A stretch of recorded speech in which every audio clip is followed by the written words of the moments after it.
Alright, I tried to read fast last time, but I didn't quite make it under the 10-minute mark. So we are going to finish reading Wish We Had a Camera chapter. And I'm going to be on page 166. And I'm going to repeat the last paragraph I read just in case it cut me off. In a way, I was glad to be back in Black Oakland, the sun still shining.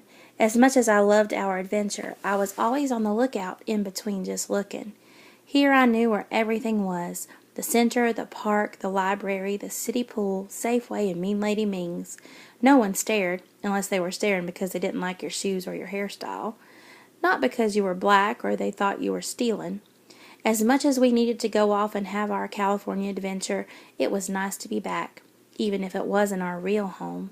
I still carried my shoulder bag, Brooklyn style, but it was now lighter, and I wasn't worried.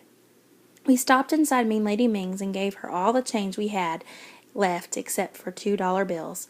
What can we get with this? Mean Lady Ming yelled something mean back to the kitchen, and in 10 minutes we had a brown bag smelling of fried rice and chicken wings. I figured one day of takeout food wouldn't hurt anything, but honestly I was too tired and happy to cook. I was anxious to tell Cecilia all about our vacation day. I wanted to show off how well I had planned everything down to the minute, that I knew what to do, and I wanted to see if she cared. We were a block away from the green stucco house, chatting and laughing. Then we stopped walking, all three of us. There were 3 police cars parked outside of Cecile's house, 1 in the driveway and 2 along the curb. Policemen lined the walk.